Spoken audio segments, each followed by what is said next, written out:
এই চ্যানেলে সম্প্রচারিত সকল খবরই সচেতনতামূলক এবং শিক্ষণীয়, কোনো কিছুই প্রভাবিত নয়। যারা ঘরের টাকা পাচ্ছে এবং উন্নয়নের সমস্ত কিছু নিচ্ছে তাদের প্রত্যেককে তৃণমূল কংগ্রেস করতে হবে, এমনই গুরুতর মন্তব্য কিন্তু করেছেন মোদাচ্ছের হোসেন। দক্ষিণ চব্বিশ পরগনা থানার ভাঙড় বিধানসভার তৃণমূল কংগ্রেসের ডাকে আয়োজিত হয় রাজনৈতিক কর্মী সম্মেলন। উপস্থিত হয়েছিলেন ক্যানিং পূর্বের বিধায়ক তথা ভাঙড়ের তৃণমূল পর্যবেক্ষক শওকত মোল্লা সহ এক ঝাঁক তৃণমূল কর্মীরা। ভাঙড় ২ নম্বর ব্লকের ভোগালী ২ নম্বর গ্রাম পঞ্চায়েতের পশ্চিম কাঠালিয়ায় অনুষ্ঠিত হয় এই কর্মী সম্মেলন, আর সেখান থেকে এমনই গুরুতর বক্তব্য কিন্তু উঠে আসছে।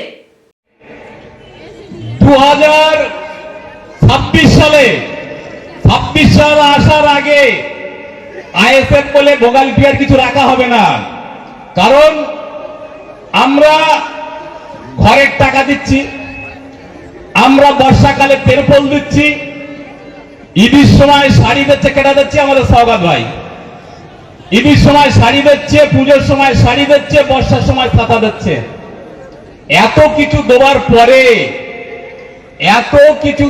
পরে তারপরে যদি আবার ফের মনে করো আমরা আইএসএফটা করব, ওইটা ভেবো না। আমরা খেতেও ফলাবো, খামারেও ফলাবো, পরিষ্কার করে বলে যাচ্ছি। ভেবেছো 10টা নম্বর ডায়াল করে আমাদের কর্মীদের অনেক ক্ষোভ আছে, আমাদের কর্মী ভাইদের অনেক ক্ষোভ আছে, যেগুলো পঞ্চায়েত থেকে সিলেকশন হয়েছে ঘরের টাকা সেগুলো একটু ঢুকতে দেরি আছে, আর ডায়াল করা নাম্বারটা ঘরের টাকা ঢুকে যাচ্ছে। আবার ওরা আবার বাইরে প্রচারকার কি বলে ওনারা দেখলে না ঘরের টাকা ঢুকে যাচ্ছে। ঘরের টাকা নিবি আর ঘরের টাকা নিবি, সবকিছু দিদির কাছ থেকে সুযোগ সুবিধা নিবি, আর ভাইজানের মিটিয়ে যাবে নাস্তি নাস্তি। সেদিন আর নেই। যারা ঘরের টাকা পাচ্ছে এবং উন্নয়নের সমস্ত কিছু নিচ্ছে, প্রত্যেককে তৃণমূল কংগ্রেস করতে হবে। আর আমরা 2008 সালে যখন পঞ্চায়েতে আসি তখন সিপিএম এর শেকড় সমেত খালে ফেলে দিয়ে আমরা পঞ্চায়েতে বসেছিলাম। আমরা নাস্তি এসে পঞ্চায়েতে বসিনি। কোন আইএসএফ বলে কিছু রাখা যাবে না, যারা পশ্চিমবাংলায় যাদের কোনো অস্তিত্ব নেই।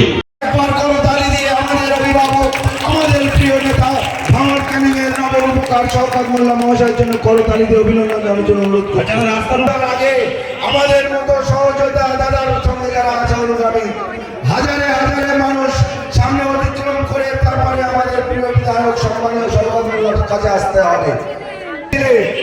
আমাদের ঘরের ভিতরে বেঈমান ছিল, বিশ্বাসঘাতক, ঘরে শুয়ে ঘরের আগুন ধরিয়েছিল। 2024-এ প্রমাণ হয়েছে তো বেঈমান ছাড়া ভোট হয়েছে, আমরা জিতেছি। বিজেপি থেকে 87,000 ভোটে, আইএসএফ থেকে 42-43,000 ভোটে, কারণ আমাদের ঘরে বেঈমান বিশ্বাসঘাতক মির্জাপুর ছিল না। প্রিয় নেতা শওকত মোল্লার নেতৃত্বে 26-এ ভোট হবে, লক্ষাধিক ভোটে তৃণমূল কংগ্রেস জিতবে, প্রমাণ হবে ভাঙড়ের মাটি তৃণমূল কংগ্রেসের দুর্জয় ঘাঁটি।